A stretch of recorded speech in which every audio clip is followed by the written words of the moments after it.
Our final stop on this tour is Vietnam's largest city, Saigon. We've just arrived in Saigon, or Ho Chi Minh City, and we're checking into our hotel, the Sofitel. This is our room.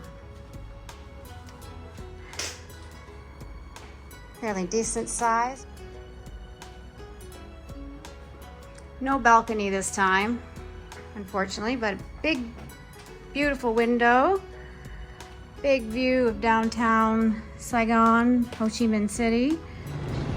All right, this is a much better view now from the 18th floor, or the pool level of the hotel. This is Saigon, or Ho Chi Minh City. I wasn't sure if both were politically correct, but they are. They use them interchangeably, so they sometimes say Ho Chi Minh City, sometimes say Saigon. So beautiful evening in Saigon, and we're going to do a tour of the city in the nighttime on the back of a moped, so that ought to be fun. Your first driver, my name is Pooh. Okay. Say it again, what's your name? Pooh, T-A-U, Two. And My New. name is New and Sue. Yeah, All very right. similar, right? So these are our guides tonight on our XO Saigon by night tour. So let's get going. All right, I'm geared up. Are you geared up? You all geared up? Ready to go? I think so. All right. Here we go, into the crazy. Oh busy. my golly.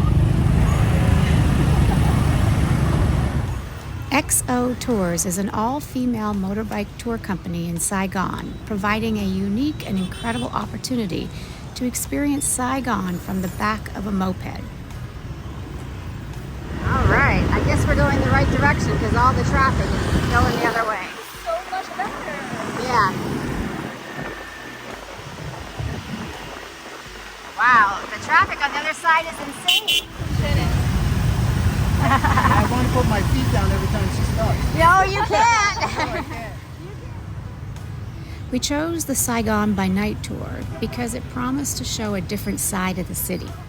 We already had a full day planned of exploring the famous landmarks and typical tourist attractions in Saigon, so we were looking for something a little different, something off the beaten path and not part of your typical itinerary. This tour did not disappoint.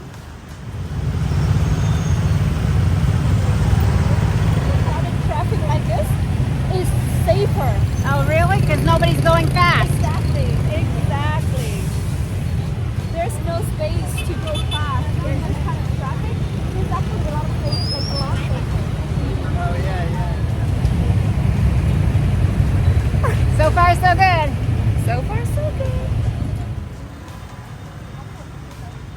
You don't have to spend much time in Vietnam to quickly understand why motorbikes outnumber cars by an insanely high ratio. Right off the top, the Vietnamese climate is perfect for owning a motorbike. With the exception of some of the extreme northern regions, pretty much the entire country has weather suitable for driving a motorbike year-round, as long as you don't mind having to wear a poncho during the rainy season. Motorbikes are also much cheaper to buy, easier to maintain, and cheaper to run. They can be parked on any sidewalk or open space anywhere, and they make it possible to weave in and out of congested traffic. I mean, can you imagine how clogged these streets would be if each of these motorbikes were a car instead?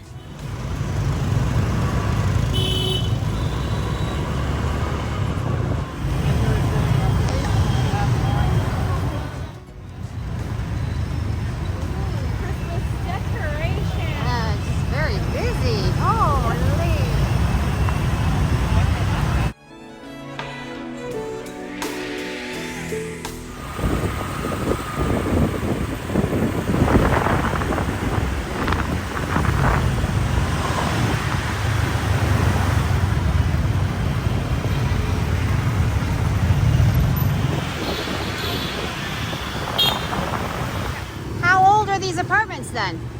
So these apartments were built back in 1968. They Ah, were built by the French and the American engineers. Yeah, back in the Vietnam War. okay. Right? say, so the reason why I take you here is because our boss, Miss Hong, like in Hong Kong, Miss Hong. She and her family used to live here their entire lives. Her relatives are still living here. So that's why we get a chance to come back here and visit them. Visit the actual park. After the dinner. All right. You see, a lot of people are eating here. So even people outside of District 10 loves to come here to eat because there's so many delicious foods here. Okay. All right. So we call this the rice crackers. Rice crackers. This is a finger food, so you can just use your finger, like crack it up and eat. Okay.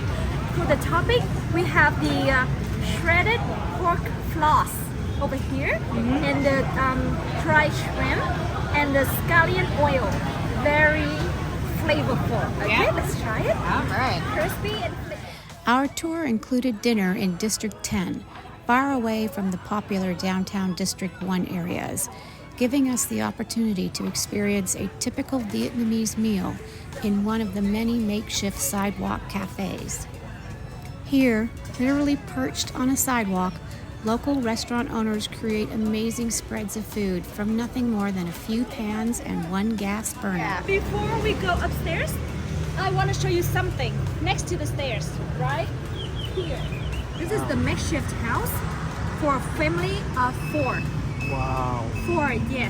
They just put up some blankets like this for privacy, and they have lived here for decades. And the people here, they know about this, but they just allow them to stay here because this is a very close-knit community.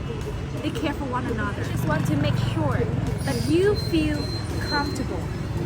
Yeah. Knowing that the people here, they are welcome to us. Okay. Yeah, because I understand that in some other countries, especially Western countries, it would be considered weird or inappropriate to enter somebody's house, right? Yes. But trust me, it's perfectly fine here.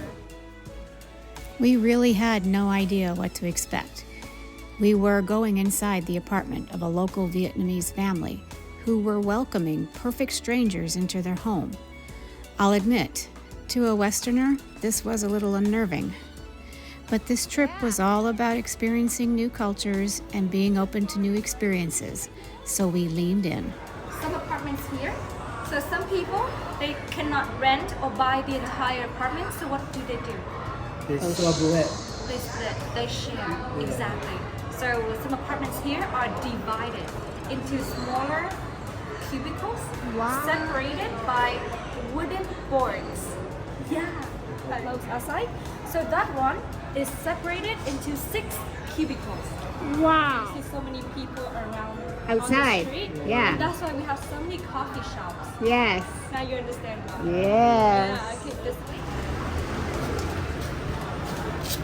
This is Go Mai. Hi. Yeah. Hi. This is Go Mai. She is the aunt of Miss Hong. Okay. So she's living here together with her husband and her younger brother's family. Look at this little house. So there are about 7 people living here now. However, back in those days, when there was still a big family living here, including Miss Hong's family, how many people in total used to stay here, do you think? Dozen? 12? Close, 14. There were no beds. No beds, no mattresses, no sofa whatsoever. It's just sleeping on the ground On the floor. to save more space. However, there were not enough space on the floor for 14 people. So can you guess where Miss Hong, her parents, and her sisters, 4 people, where would they sleep back then? On the top left, right there. You see? Yeah. Yeah. You see that? That's tiny hole. Yeah. Yeah. They would use a ladder to climb up there and to crawl inside and sleep. Go Mai was as gracious and welcoming a host as anyone could possibly be. Our time with her was both eye-opening and humbling, and not something we will soon forget. Bells of the church ringing! I hear that. You have a nice background music.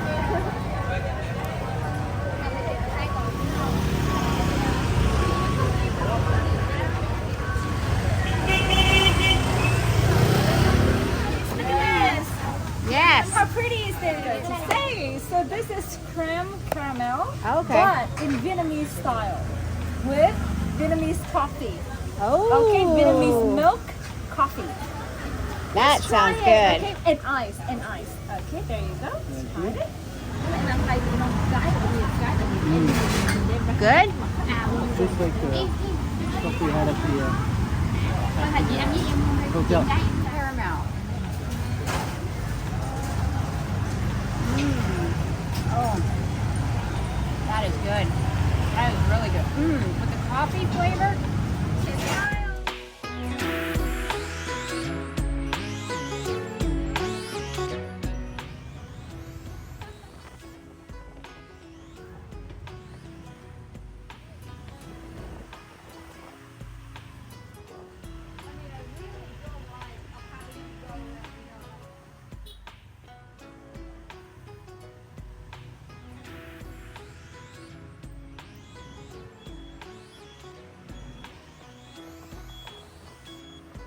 See the pink building right there? Yes. That's the landmark 81, the tallest building in Saigon.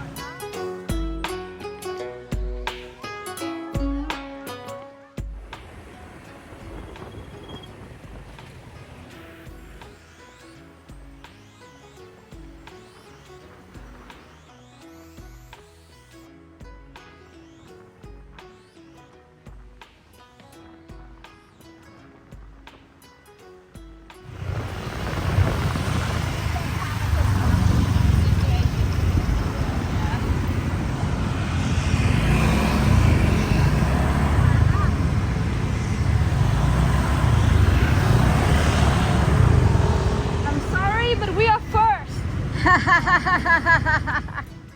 Hands down, there is no better way to experience Saigon than from the back of a moped.